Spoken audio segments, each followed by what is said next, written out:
오늘은 11월 첫 주일입니다. 그동안 우리 교회가 창립 기념 주일이 10월 첫 주일을 비롯해서 70주년을 맞이해서 한 달 내내 창립 기념달로 지켜왔고 여러 가지 많은 행사, 일들을 했습니다. 지난주 화요일부터 토요일까지 캄보디아 비전 트립을 다녀옴으로써 모든 창립 기념 행사는 마무리가 되었습니다. 그동안 함께 해주신 모든 분들, 그리고 수고해 주셨던 분들, 또 앞에는 드러나지 않지만 뒤에서 숨어서 또는 드러나지 않게 봉사해 주신 모든 분들, 또 참여해 주신 분들, 마음은 있지만 여러 가지 사정이 있어서 참여하지 못하셨던 분들, 우리 교우들 모든 이들에게 감사를 드립니다. 주님의 은혜와 사랑이 있기를 소망합니다. 이제 11월 첫 주일이 되었는데 2달 뒤면 새로운 한 해를 맞이해야 합니다. 2달 동안 우리 교우들은 무엇을 해야 하는가 했을 때 마무리를 잘 하셔야 됩니다. 이 마무리를 잘한다는 것은 지난 시간을 반성한다라고 하는 의미가 아닙니다. 새로운 한 해가 올 때 우리는 무엇을 준비해야 하는가? 우리는 새로운 한 해가 올 때 무엇을 위해 걸어가야 하는가? 이것을 가지는 시간이 2달입니다. 우리가 2달 동안 새로운 한 해를 맞이할 준비가 되면 하나님이 우리의 삶을 통해서 역사하시는 것을 보게 될 줄 믿습니다. 이 내용은 조금 뒤에 왜 이런 말을 하는지를 이야기하겠습니다. 오늘은 본문의 내용을 가지고 터닝 포인트라는 제목으로 말씀을 드리려고 합니다. 바울이 변화가 되었습니다. 바울의 일생이 대전환이 일어났습니다. 그 사건이 기록된 것이 사도행전 9장 지난 본문과 오늘 본문을 통해서 보여주고 있습니다. 바울의 대전환이 일어남으로써 나타난 현상은 개인 바울이 변화한 것이 분명합니다. 바울은 유대인이었고 바리새인이었고 로마인이었습니다. 그리고 그는 예수 믿는 사람들을 잡으러 다닌 사람입니다. 로마의 시민권을 가진 자로서 유대교를 지키려고 애썼던 사람이었습니다. 그런 바울이 예수님을 만남으로써 그의 삶 전체가 변화가 되어버립니다. 지금까지 걸어왔던 삶을 중단하고 완전히 새로운 길로 들어섰습니다. 그런데 우리는 바울이 어떻게 변화가 되었습니까? 변화된 삶이 무엇입니까? 물어보면 잘 모르는 경우가 많습니다. 저 사람이 변화됐다라고 한다면 분명히 이전과 이후의 삶이 있을 텐데 바울이 변화가 어떻게 됐냐 물어보면 그냥 죽이러 다니는 사람이 살리러 다니는 사람이 됐다 정도로 말을 합니다. 바울의 변화가 어디에서 잘 드러나고 있느냐면 빌립보서 3장을 보면 잘 드러납니다. 바울은 부활에 참여하려고 한다라고 하는 말을 빌립보 3장에서 말하면서 부활에 참여하고자 하는 이유가 아직도 부활을 거기에 잡은 것이 아니기 때문이다 라고 말하고, 그리고 그는 이전까지 내가 한 일, 지금까지 한 일을 잊어버린다. 그리고 부활에 참여하려고 부름의 상을 위해서 나는 달려간다. 이 고백을 해요. 여러분, 바울이 부활을 안 믿은 사람이 아닙니다. 조금 전에 얘기했던 것처럼 바울은 바리새파 출신입니다. 바리새인들은 부활을 믿었습니다. 그런데 부활을 믿었는데 예수님의 부활을 목격하고 난 뒤에 삶이 달라졌다는 말입니다. 그럼 부활을 믿었던 사람이 예수님의 부활을 보고 무엇이 구체적으로 달라졌느냐 하면 생각의 변화가 일어났습니다. 사고의 변화라 말합니다. 어떤 변화가 일어났냐면 조금 전에 이야기했지만 사람은 당시 유대인들은 바리새인들은 부활을 믿었기 때문에 그 부활은 언젠가 이루어질 부활이었습니다. 내가 이렇게 살다가 죽으면 하나님께서 나를 부활케 하실 것이다. 죽으면 나는 다시 살 것이다. 이런 부활이었습니다. 지금까지 유대교를 지키려고 한 이유도 이걸 잘 지키면, 하나님 말씀대로 잘 따라가면 끝내 주님은 나를 부활케 하실 것이다 라는 정도의 부활이었습니다. 이런 신앙은 오늘 기독인들 속에도 많이 있습니다. 부활이 언제 있느냐라고 하면 내가 죽고 나거나 세상이 끝나고 나면 부활이 있다라고 믿는 사람들이 많습니다. 근데 바울이 예수님의 부활을 보고 난 이후에 알게 된 사실은 부활은 이후에 시간이 지난 후에 일어나는 사건이 아니라 여기에서 일어났다라고 하는 것을 알게 됐다는 거예요. 예수님의 부활을 통해서 죽음은 끝이 났고 이제 우리가 해야 될 일이 무엇이냐면 부활에 참여하려고 해야 한다는 겁니다. 이제 하나님께서 나를 부활케 하실 것인데 그날이 언젠가라고 기다린 사람이 아니라 오늘 나의 삶의 자리에 새로운 일들이 일어나도록 사는 사람이 신앙인이라는 겁니다. 조금 전에 2023년도가 2달밖에 남지 않았다고 이야기했습니다. 이 내용을 적용해 보면 우리는 지나온 시간들을 평가하는 것을 해야 한다고 생각합니다. 저도 그렇게 생각합니다. 평가를 잘해야 됩니다. 그런데 그 평가는 잘못을 따지는 것이 아니고 잘못된 것을 바로잡기 위한 것이 아니라 칭찬과 격려하려고 평가해야 합니다. 어렸을 때부터 신앙 교육을 받은 저는 항상 평가를 했습니다. 그리고는 지적을 당해왔습니다. 잘한 것 칭찬보다는 잘못한 것을 수정하도록 요구받았고 그렇게 하니까 점점 일을 할 때 움츠려 들게 됩니다. 그리고 도전을 하지 못하게 막았습니다. 이것이 일반적으로 평가하는 사람들의 모습입니다. 모임 속에는 대부분 이렇습니다. 근데 신앙인은 평가를 할 때 잘못이나 틀린 부분을 지적하는 게 아닙니다. 오히려 칭찬하고 격려하려고 해야 합니다. 이제 10개월을 저희들이 달려왔습니다. 각 부서마다 각 전도회마다 다 일을 했을 겁니다. 평가를 할 겁니다. 그 평가할 때 칭찬해 주셔야 합니다. 수고했다라고 말해 주셔야 합니다. 가정에 돌아가서도 각 개인이 살아온 시간들을 보면서 너 왜 그렇게 살아왔느냐 말하지 말고 오히려 칭찬해 줘야 합니다. 기독인이 평가하는 것은 그래야 됩니다. 그런데 바울은 너무 놀라운 점은 바울은 자기가 한 일은 잊어버린다라고 했던 거예요. 이유가 뭐냐면 부활에 참여하려고 한다는 겁니다. 무슨 말이냐면 지나온 것으로 내일을 여는 사람들은 거기에는 변화를 보기가 어렵습니다. 조금 달라지는 것 같아도 지금 시대는 워낙 빠른 시대가 되었기 때문에 변화되는 점도 보지를 못할 겁니다. 그런데 바울은 이미 부활이 일어났다라고 믿기 때문에 나는 오늘 이곳이 부활이 일어나도록 어떻게 할 것인가? 하나님의 나라가 이미 이루어진 곳이 이곳이라면 나는 오늘부터 어떤 일을 해야 하는가? 과거에는 이래 했기 때문에 오늘 이렇게 하자라는 것이 아니었습니다. 오늘 나는 무엇을 할 것인가? 이 생각으로 그의 삶을 열었던 겁니다. 그게 달라진 거예요. 과거에서 우리는 벗어나기 어렵습니다. 개인적으로 봐도 어렵습니다.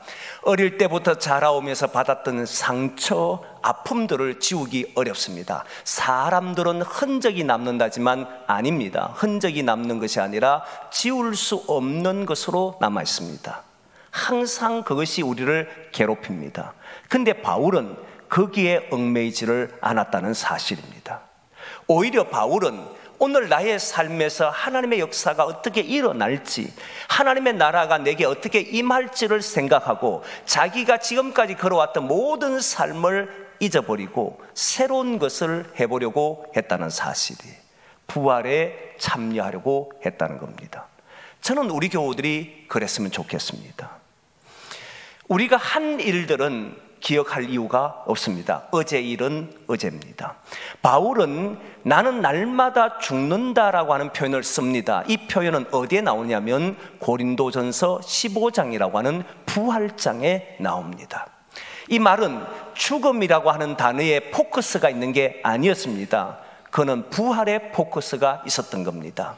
자기가 죽는다는 말은 옛사람은 언제나 죽음으로 가고 나는 오늘 새롭게 태어난다, 이 말입니다. 나는 어제까지 내 삶이 아니라 오늘부터 나는 새롭게 산다는 겁니다. 어제까지는 어떠했다 할지라도 나는 내일부터는 이렇게 걷겠다라고 하는 것이 바울의 고백이었던 거예요. 그것이 바로 부활을 보았던, 예수님의 부활을 보았던 바울의 대전환이 일어났던 겁니다. 생각이 바뀌었다는 거예요. 저와 여러분은 기독인입니다. 기독인은 신앙의 길을 따르는 사람입니다. 신앙은 우리에게 주어지는 먼 미래에 하나님께서 우리를 부활케 하신다는 것을 믿는 것이 아니라 이미 예수 그리스도가 부활하셨다는 것을 믿습니다. 그렇기 때문에 이 2달 동안 개인적으로는 나의 삶에 무엇을 할 것인지를 찾으셔야 되고, 교회는 2024년도 하나님이 하나님의 나라를 이루시는 공동체를 위해서 무엇을 원하시는지를 발견하고 그 일을 위해서 해나가야 합니다. 그때는 도전이기 때문에 위험 요소가 많습니다. 그러나 저는 위험 요소로 보지를 않습니다. 이유는 부활하신 주님께서 우리의 일들을 통해서 부활케 하신다는 사실을 믿기 때문입니다. 하나님의 나라가 이루어지도록 우리를 인도하신다는 사실을 믿기 때문에 지금까지 실패했다 할지라도, 잘못했다 할지라도, 우리가 잘못된 길을 걸어왔다 할지라도 다 잊어버리고 오늘부터 나는 무엇을 할지를 찾아야 합니다. 부활에 참여하려고 하는 자는 새로운 일들을 자기의 삶에서 목격하게 되는 줄 믿습니다. 하나님의 역사가 일어나게 될 겁니다. 바울은 이렇게 전환이 일어났다는 거예요. 그냥 바울이 전환이 일어났네, 이런 게 아닙니다. 바울은 생각이 완전히 바뀌었다는 거예요. 지금까지 걸어왔던 삶을 접어버리고 새로운 길, 다시 말하면 내가 알고 있는 모든, 내가 배운 모든 것을 배설물로 여기고 그리스도 예수를 따르는 길에 그 배우는 일을 가장 귀하게 여겼다는 거예요. 오늘 저와 여러분들은 오늘부터 우리 주님께서 우리를 통해서 일으키시는 역사에 동참하는 그런 성도들이 되기를 소망합니다. 그걸 위해서 2달을 준비하는 거예요. 그걸 위해서 평가하는 거예요. 그러니까 칭찬밖에 없지요. 칭찬하고 위로하고 격려하고 그리고 새로운 날들을 바라보고 도전해보는 그런 교회와 성도들이 되기를 소망합니다. 바울은 이렇게 전환이 일어났고 바울만이 전환이 일어난 게 아니었습니다. 바울의 전환은 인류의 새로운 일들이 벌어지는데 유대 기독인들의 사고가 바뀌게 됐습니다. 여러분, 우린 잘 압니다. 사람의 사고는 쉽게 바뀌지 않습니다. 50년, 60년, 70년의 긴 세월을 살아온 사람들은 굳어진 생각 때문에 자기의 생각을 쉽게 바꿀 수가 없습니다. 고정된 삶을 살 수밖에 없습니다. 하물며 유대인들은 수천 년 동안 살아온 삶이 있습니다. 전통이라고 하는 것은 1년 만에 만들어지는 것이 아니라 수백 년, 때로는 수천 년이 걸리기도 합니다. 그 전통이 무엇이냐면 하나님은 우리 민족을 택하셨다. 이방인을 천대했습니다.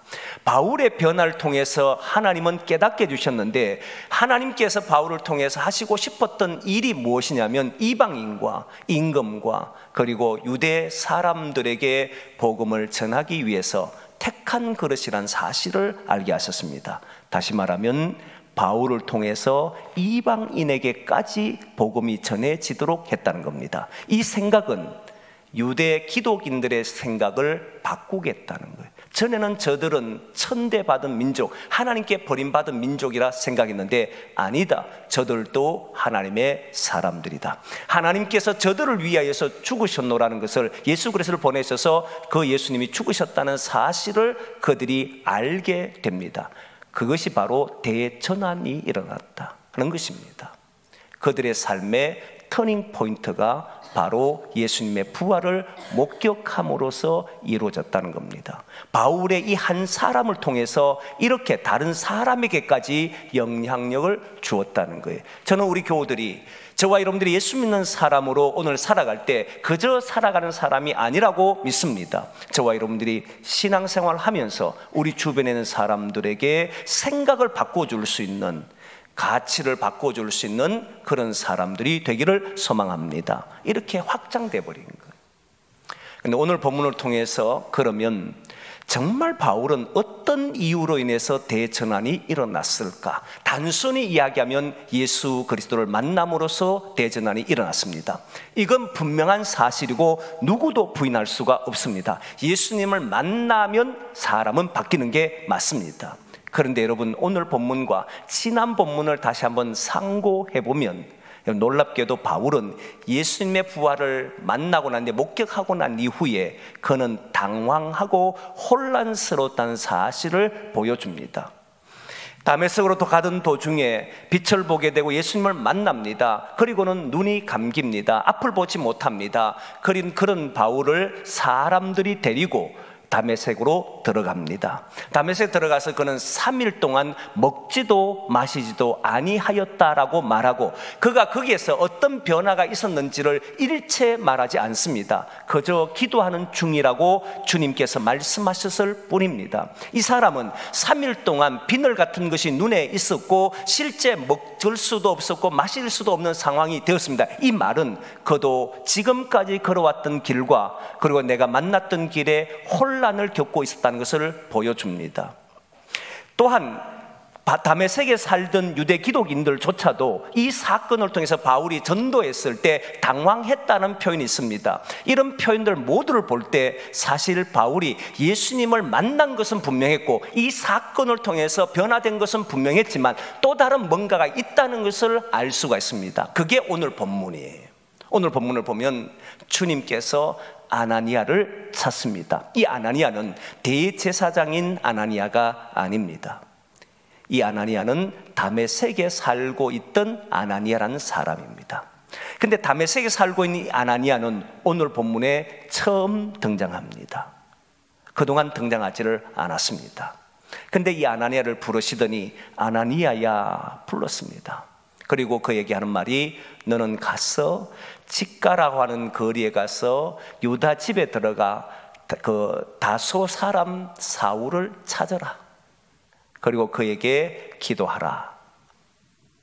그는 네가 와서 기도하는 것을 보았느니라 말을 합니다. 그러자 아나니아가, 주님, 이 사람은 내가 여러 사람에게 들었습니다. 여러 사람에게 듣기로는 이 사람이 예루살렘에서 적지 않게 우리를 해를 끼친 사람이라고 들었습니다. 예수 믿는 사람들을 죽이기는 일에 참여했다는 것도 압니다. 그런데 여기 온 이유도 들었습니다. 예수님 믿는 사람들을 대제사장의 공문을 가지고 잡으러 왔다는 것도 압니다. 그런 사람에 가서 안수하란 말입니까?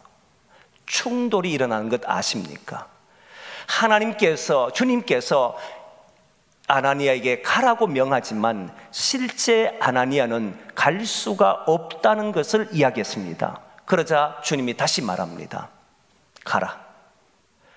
내가 이 사람을 이방인과 임금들과 유다 사람들을 위하여 택 택한 나의 그릇이다라는 이야기를 듣고는 다른 말 하지 않고 갑니다.